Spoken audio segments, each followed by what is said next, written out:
Welcome back to another fantastic starting lineup, top of the hour. A huge game, BYU, Texas Tech. Later on tonight, Alabama-LSU. And, of course, Kip Keefer, Tony Curry here every Saturday morning, 10:30, 11 o'clock. And you never know who's going to be in the starting lineup, my friend. And look who we've got in the starting lineup this week. Sheila Smoot, who walked in the door and everybody in the building came and greeted her. I appreciate She didn't miss shaking a hand the entire entrance into the compound. She knows how it works. Yeah, I've been around. Is that what you're trying to tell me? No, I did not say that. Don't put words in my mouth. You've been smooted. That's right. That's right. The Smoot effect is. All I know is I just heard that you are part of the Michigan State dance team.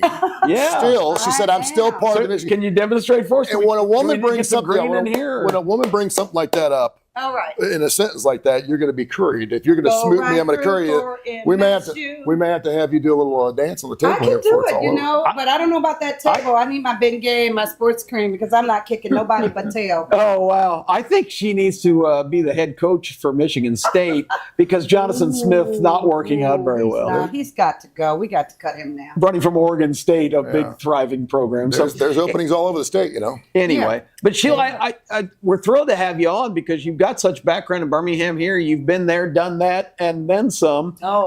Had your political career where you were a mover and a shaker here. But I was really intrigued in the last year or so finding out that you're such a big college football fan. Yeah, I've always been a college football fan, and I did sports. My brothers, of course, you always go with your brothers. Yeah, of course. Yeah, so first grade on, I've been all over the field with my brothers, and they were in sports, and my mother dragged me, hey, you sit with your brothers, and my dad.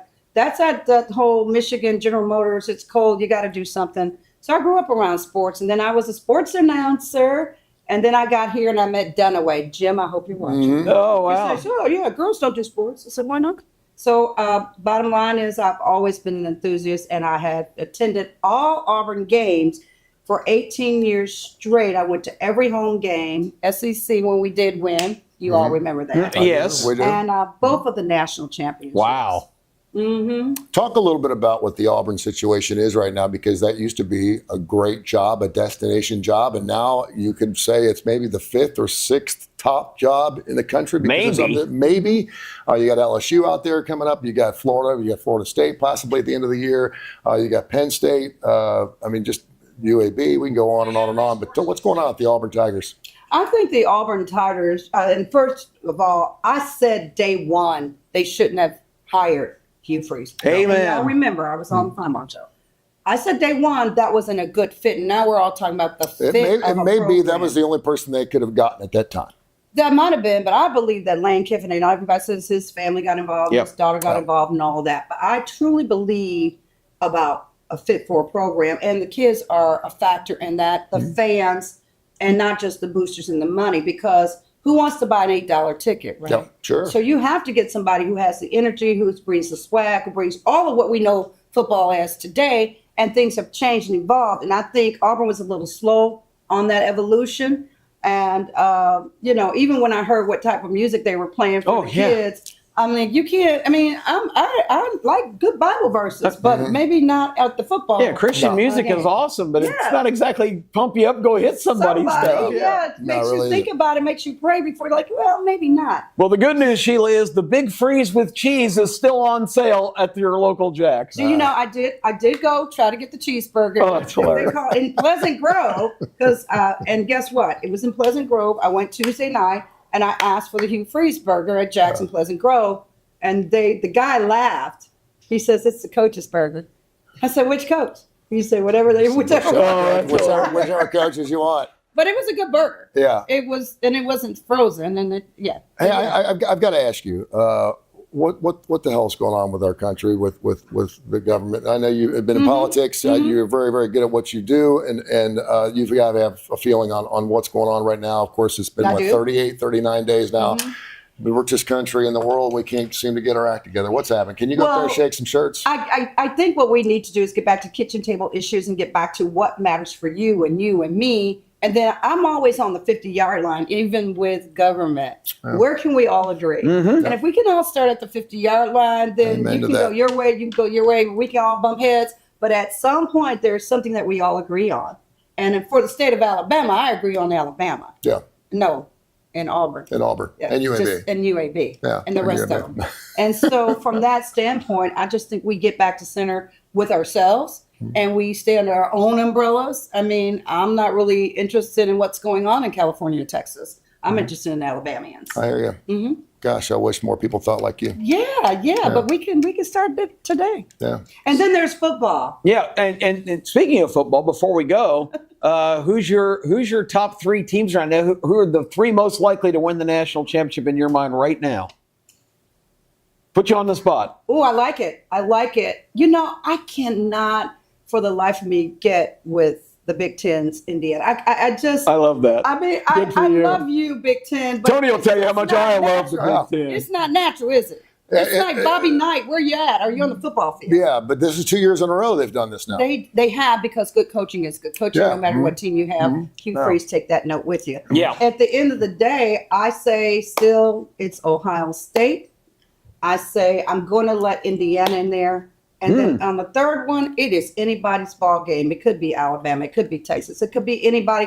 I want to leave that third slot open because I love this 12-team thing. Because remember, it's going to be 16 next year. 16 next year. I love it because it's a kamikaze of everybody. Yep. And it's anybody's ball game, and they're all good. And I like when they get hit week to week to week to week. Sheila, we know you watch every single week. We thank you so much. We love you. You come in anytime. Come in the starting lineup anytime you want to be on the starting lineup. We greatly appreciate you. Thank you. You've been smooted. She's right. Well, I tell you what, we can use a lot more of this. Anytime. You're welcome. We got Case Keefer. We're going to be getting our hot desert picks coming up. We got the Legend Cave, another special guest coming up for that. We also have our Sheila's going to be in the Legend Cave. And Sheila's going to be in the Legend Cave.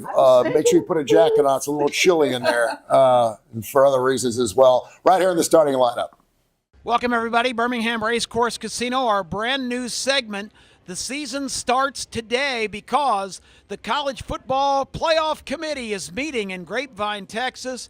And as we tape this on Tuesday night, they're getting ready to make their announcement of the top 12 teams in the country, which will eventually, as they change it each week, determine the College Football Playoff field. We're going to go a different direction because the College Football Playoff Committee ignores the mission statement, the written purpose of what they're supposed to do in Texas, and we're going to start with the top 5, which are not in order, but we're going to go by conference because it's easier that way, and I don't have any notes. And that list includes Alabama, Texas A&M, Georgia, Ole Miss, and the Oklahoma Sooners. That's the 5 from the SEC right now that are in the 12 best team category. This can change week to week depending on the results each week. We start over. But right now, this minute on this Tuesday night, that's the top 5. That's the first 5 we're going to give out. The Big Ten, there's going to be a lot of pressure in that room. Well, we got to have some more Big Ten teams. I've only got 3, and one of them is hanging by a thread. Ohio State and Indiana, okay, obviously they're going to be in. They've played no one. I'm not that impressed. I want to see them play some real teams, but they are both slam dunks. And Oregon barely slides into that equation as the 8th team that I'm going to name in the 12 best because Oregon still has a couple of quality wins. They're still on the fence, though, in my mind. They could be bumped out if they don't pick it up and get some more significant victories. All right, so let's move on. I've only got one ACC team, and it's really not a team that you should consider because on the field they don't deserve it, but one of the 12 best teams in the country, despite having maybe the 112th best coach, is the Miami Hurricanes, coached by Mario Cristobal. They've lost 2 games ridiculously, gave them away, but they're still one of the 12 best teams, and after all, that's who we're looking for in this equation. In the Big 12, you've got a showdown this week between Texas Tech and BYU. Right now, those 2 teams are both in the top 12. Whoever loses that game on Saturday probably will drop out. And the other team on this list is the Notre Dame Fighting Irish. Yes, they lost their first 2 games, but nobody started with a tougher slate than at Miami and at home against Texas A&M. The Miami Hurricanes make it in, and so do the Notre Dame Fighting Irish right now with 2 losses. Neither, of course, can afford to lose another game, but right now that's my 12 best for the college football playoff, and we'll compare that to the top 12 by the College Football Playoff Committee and see how many differences we have when we join you later this week on Saturday for the starting lineup. It's the SEC Preview, a regular feature here on the starting lineup. Kip Kiefer, along with the legend, and we've also got Don, and we got John Hardival, our weekly expert, to come on, talking SEC football. Don, you are without a coach this week. Well, you've got an interim coach, but was it time for Hugh to go? It was when he walked off the field Saturday night. Everybody knew, every Auburn person, every football fan knew that on Sunday morning he'd be gone. Let's start with Auburn on the road today. They are playing Nashville at Vanderbilt. Vanderbilt coming off a disappointing loss to Texas where they came back valiantly, but they got boat raced in the first half. They did, and actually I think Auburn's going to, with the interim coach, play with a bunch of emotion. I'm calling the upset, Kip. John, what do you think? Hey, Legend, why don't you do the honors? John, how about the Auburn game? I'm going to go ahead and go with Vanderbilt on this too. I think, if anything, take the under for sure. Definitely take the under. Auburn might score 3 at the most if they're lucky, but I definitely take Diego Pavia of Vanderbilt on this. Do you like it at Alabama giving up 10 points?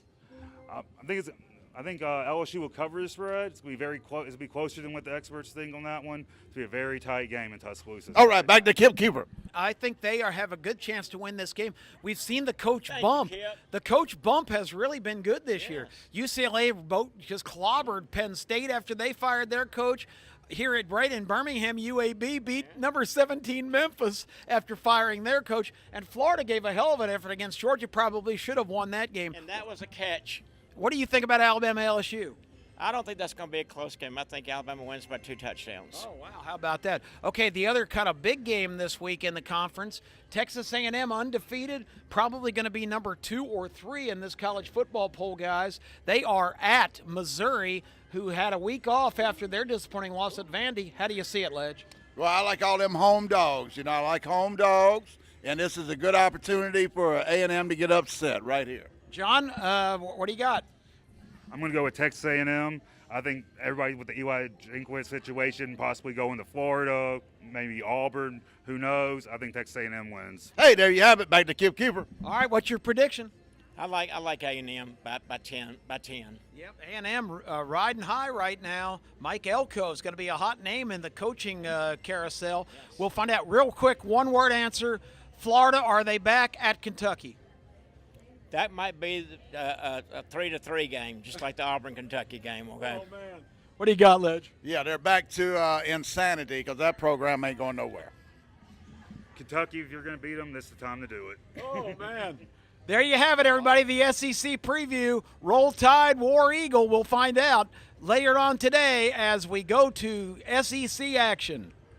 Hi, I'm Terry Quillian, and welcome to the Coach's Corner. Wow, we have had so much going on in the past couple of weeks regarding coaching changes and coaches being fired, one of the most high profile being very close to home here down at Auburn. Now, a lot of people felt like it was a foregone conclusion when Auburn lost 10-3 to miserable Kentucky that Hugh would be fired. However, if you went back just a couple of weeks, in mid-October, John Cohen was saying some sort of odd things about Hugh Freeze and what his status was there at Auburn.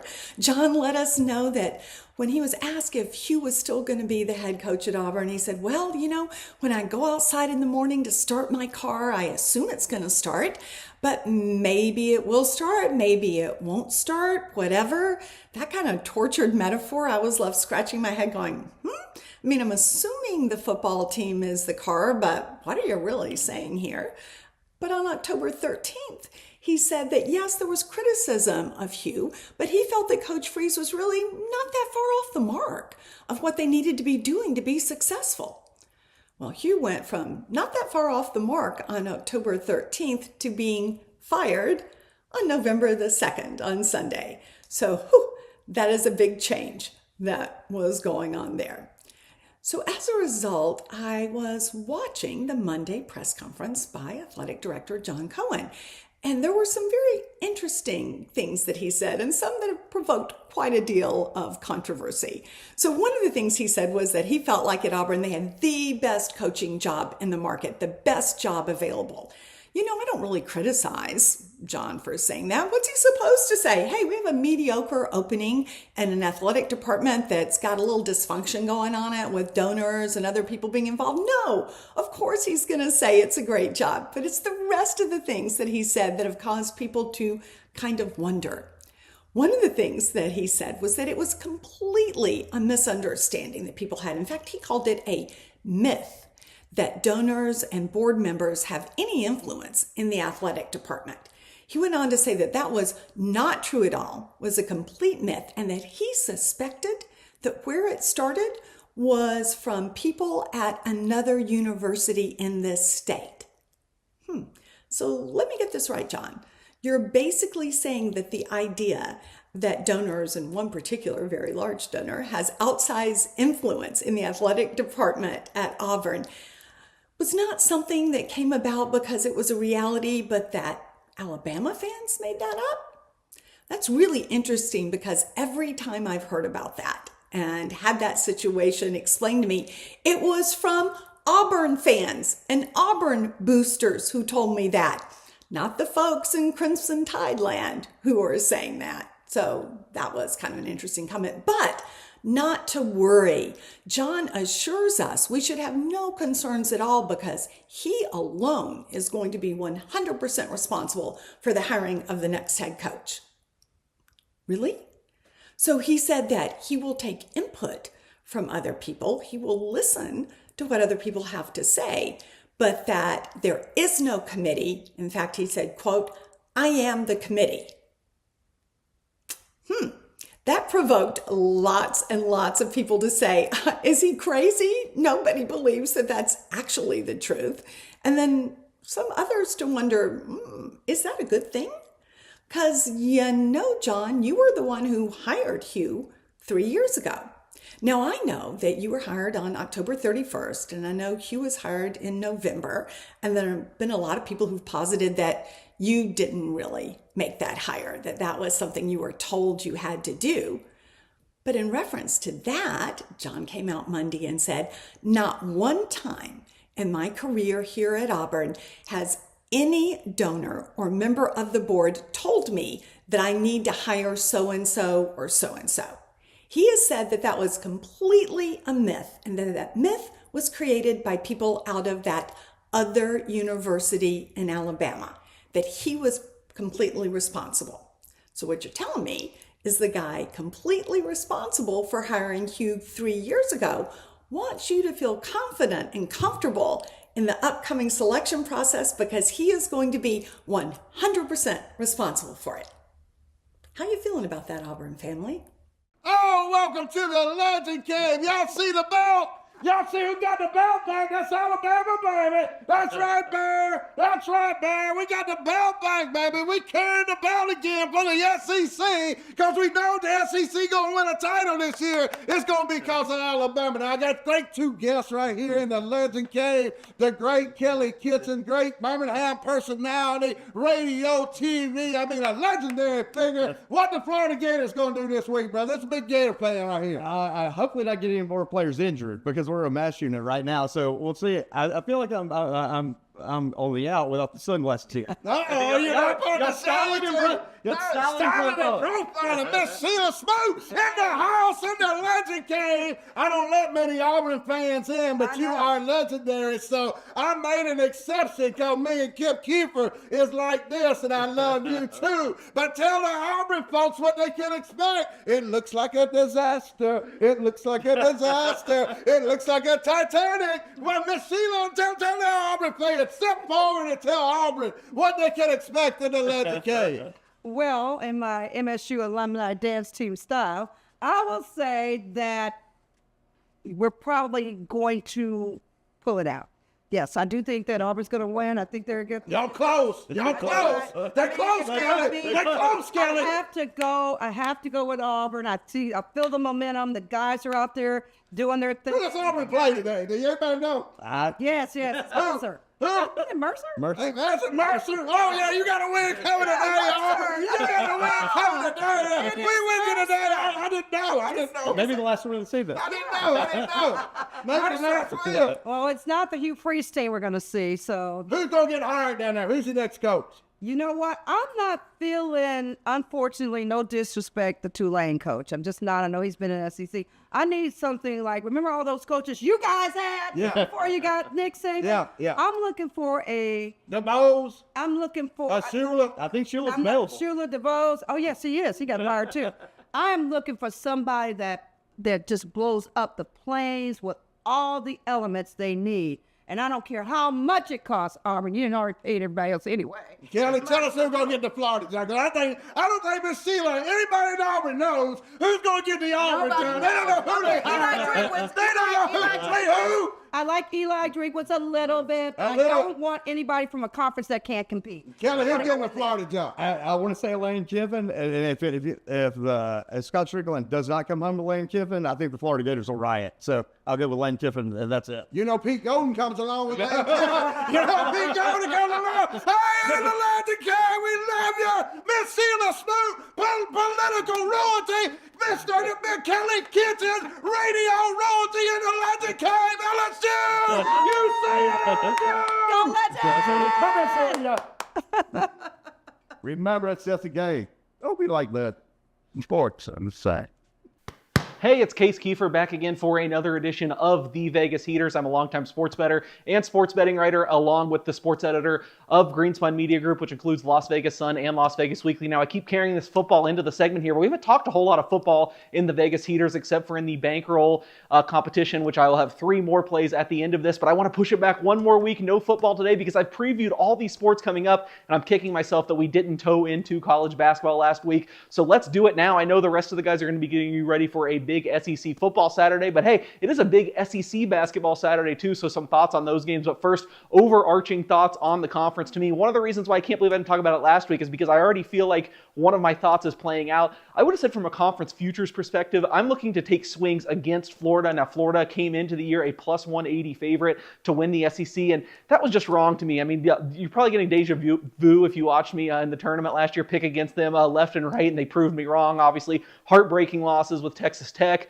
with Houston, but really the keys to all those wins and those crazy comebacks, I think, were the 3 guards. Will Richard, who's fresh off a 30-point game as a rookie with the Golden State Warriors, and 2 other NBA guys, Walter Clayton, Elijah Martin. All of them are gone now. I know they still have some really dynamic wings and front court guys, but I have questions about the backcourt. They already lost here in Las Vegas to Arizona, but their odds didn't drift that much. I would much rather take from the next tier of teams. I think Kentucky, to me, is the best team in the SEC. You can get them like 3-1 with their $22 million roster. I'm going to play it a little tricky, though. They go at Louisville on Tuesday. That's going to be a really tough game. I'm hoping they lose that one. I can maybe get a little bit higher price and dip in with Kentucky, but I wouldn't even fault you for going with some of the other teams.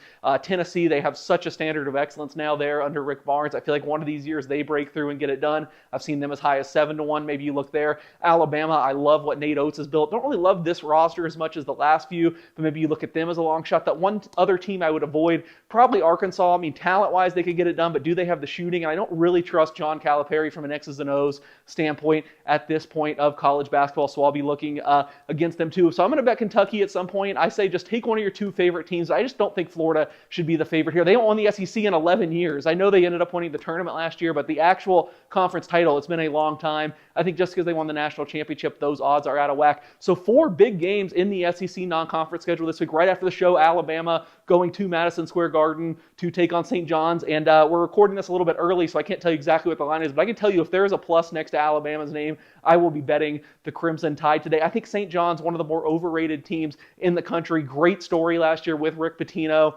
Some amazing bigger guys. They got some length, some strength. I don't really trust their backcourt either. I don't think they have great ball handlers. I think Alabama will get up and down. LeBaron Philon, I bet him 100-1 to be the National Player of the Year. I think he has a big day. Give me Alabama at plus 2.5 or better. Another SEC road team I'm looking to target today, Vanderbilt. I think Mark Byington has the team he wants. Getting up and down, shooting a lot of threes. They absolutely blew out a Lipscomb team that was supposed to be decent and have a chance against them on opening night. I think meanwhile UCF, Johnny Dawkins rebuilding. So if you can lay 7 or better with Vanderbilt at UCF, I will take it. 2 spots spots where I'll go against the SEC team. I already said I don't love Arkansas. I think it's a great spot to fade them coming off a huge opening night win against Southern. They go to the Breslin Center where Michigan State didn't look that great against Colgate. No hype on this Michigan State team, but they're veteran. They're tough. I think they kind of push Arkansas around. Hopefully they're a slight underdog. I'll take Michigan State. Also, I don't give Oklahoma much of a chance in Spokane against Gonzaga. I think this Gonzaga team's just as good as all the Gonzaga teams, so I would lay it with Gonzaga. Quickly for my bankroll picks, I've gone 1-2, 2 straight weeks. I think I'm going too much into college football. Last year I crushed college football, went all college football in the contest. This year I'm crushing NFL, and I feel like I'm not using it enough. 24 games over 500, picking every game against the spread in my column at LasVegasSun.com, so check that out. But 3 of the 6 picks this week from the top of that is what I'm going to use in the contest. Baltimore -3.5. I think the Ravens have been the best regular season team in the league 3 years running. Healthy now, they truck Minnesota. Another favorite, Green Bay, -2 on Monday Night Football hosting Philadelphia. They've been better than Philadelphia by any metric. I know they've lost some games, but I feel like it's kind of fluky. I think they're going to get it right. And finally, one really dirty underdog. Give me the Jets +2.5 hosting the Browns. This line moved like 5 points after they traded Quentin Williams and Sauce Gardner. Great players. I don't know if they're worth that much. So Jets, Ravens, and Packers for me in the bankroll competition. Let's see what the rest of the guys have. Welcome back to Starting Lineup. Couldn't do without our great sponsors, the Woodhouse Baseball, Wonderful Work, Sasquatch Toys and Comics, and of course our good friends from Southern Precision Staffing, 205-682-2828, where your word and your handshake still means something. If you're looking for some staffing needs, check out Southern Precision Staffing. Speaking of Kai, he's got his bankroll. He's got 2 games, $75 each on Kansas, Arizona over 56, and Navy also over 56. Wow. I'm going to come with the game, top of the hour, Texas Tech. I'm going to go ahead and give up the number, the big nut, Texas Tech, -9.5. They're 7-1 against the spread. They're giving up 9.5 to BYU. This will be the second week in a row. An undefeated team goes down. I had it last week. And I'm going to take Bama 5-2 against the spread, -9.5 against LSU. I think they lay the wood a little bit later on tonight right here on ABC 3340. The Legends got a special guest. So who are your picks? Hey, I got Kelly Kitson with us, famous Birmingham personality right here in Birmingham. Legend and legendary. Legend and legendary. But hey, the Legend Brothers this week, we like Virginia, giving up 6.5. I think it's Wake Forest, ain't it? And also we like Oregon, giving up 6.5. Ooh, I looked at that. Against the Iowa Hawkeyes. So we're taking a 2-team parlay, Virginia and Oregon.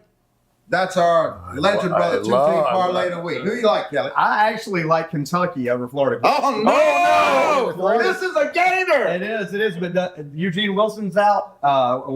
They're down the top 4 receivers. Stoops coaching for his life. I think crazy things happen. I think they catch the others something likes to do. After the big victory against the Auburn Tigers, so you think they come out, they'll fire it up? I do. Okay. Yeah. It got one coach. It got one coach fired, and someone else is fired. I think the new coach bump is real. I'm going to go against our guest, and I'm historically a Georgia guy, so me picking Florida is outrageous.